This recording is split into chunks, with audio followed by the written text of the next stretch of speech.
Chers compatriotes, dans le bulletin d'actualité de cette semaine, j'ai retenu pour vous 3 sujets économiques. La faillite de la société française Maury Global, le projet de cession à la Chine de la société française Dailymotion et l'audition de Pierre Moscovici dans la commission d'enquête sur le scandale des LuxLeaks. Tout d'abord, la semaine a été marquée par la liquidation judiciaire de la société de messagerie et de transport routier Maury Global, entraînant le licenciement de 2150 salariés supplémentaires.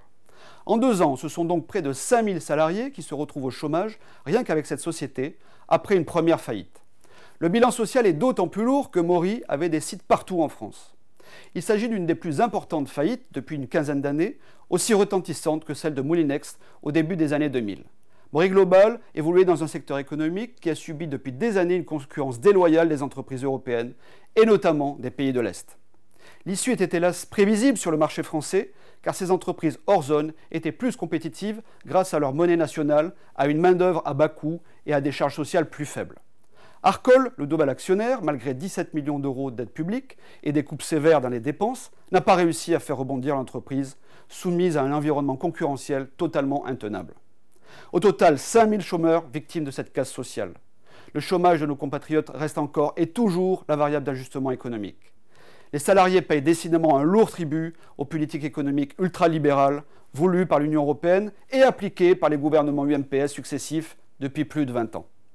Il faut espérer que la cession des actifs servira à financer dans les meilleures conditions le plan social et ainsi aider les salariés. Les Français doivent intégrer l'idée que la seule manière de mettre à l'abri les emplois de cette folle course à l'euromondialisme est le programme de patriotisme économique proposé par le Front National. Dans un autre registre, celui des prises de participation étrangères dans notre économie nationale, il faut le signaler cette fois la vente évoquée de l'entreprise française Dailymotion à la Chine. Dailymotion est aujourd'hui dans le giron du groupe Orange, et c'est une réussite française emblématique de l'économie numérique, rivalisant avec l'américain YouTube. Mais peut-être pas pour longtemps, puisqu'on évoque une cession de 49% des investisseurs chinois. La musique est connue. Nous avions déjà eu le même mensonge en mai 2014 par M. Valls pour la perte de notre firme industrielle Alstom. Emmanuel Macron, dans son plan de communication aux Français, d'un côté se dit favorable à une solution française, et de l'autre, il déroule le tapis rouge aux investisseurs chinois, comme par exemple lors de la privatisation de l'aéroport de Toulouse en début d'année. On perçoit donc l'hypocrisie du gouvernement socialiste, dont François Hollande prétendait lutter contre les forces de la finance mondiale et qui sacrifie tous les intérêts vitaux français sans aucune vision stratégique à long terme pour la France. L'intérêt d'une société française dans la diffusion de contenu est stratégique, alors que nous accusons un retard important vis-à-vis des Américains dans la nouvelle technologie. Si cette vente de Dailymotion se réalisait, ce serait encore une mauvaise nouvelle pour notre économie nationale. À suivre là encore. Pour revenir à l'échelon européen, je voulais faire un point sur les suites données à l'affaire du scandale des LuxLeaks et autres mesures contre l'optimisation fiscale agressive des entreprises multinationales, notamment françaises. Je rappelle que de nombreuses multinationales, depuis environ 20 ans, ont installé leur siège ou certaines de leurs filiales au Luxembourg pour ne pas payer d'impôts avec la complicité de l'administration luxembourgeoise.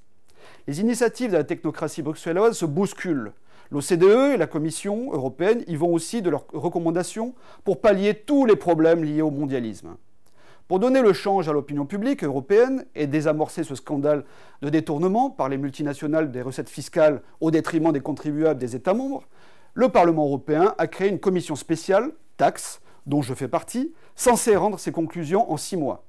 C'est plutôt mal parti pour cette commission d'enquête, puisque, en bientôt 2 mois d'existence, son président, le député européen UMP, M. Lamassoure, en est encore à se demander quelle personnalité nous allons bien pouvoir interroger sans stigmatiser tel ou tel pays. Et quels documents doit-on rassembler pour l'enquête?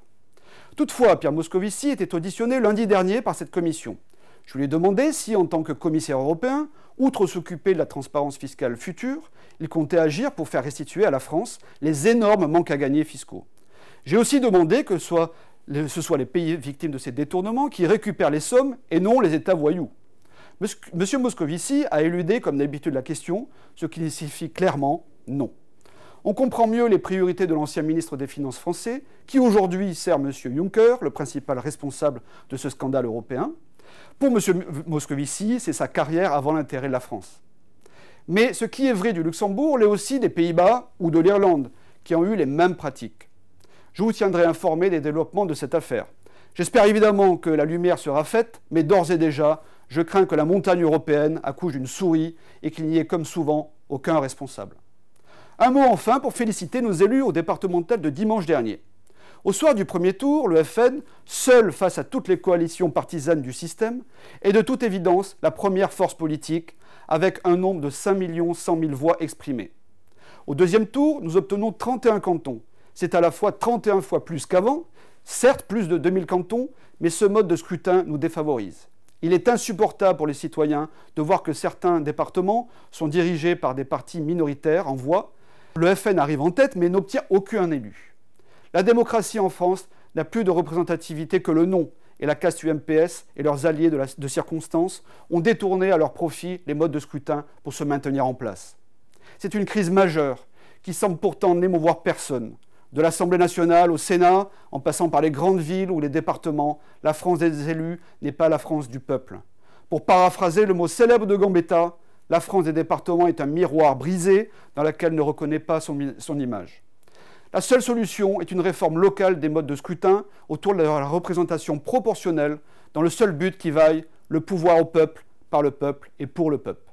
Joyeuse Pâques et à la semaine prochaine!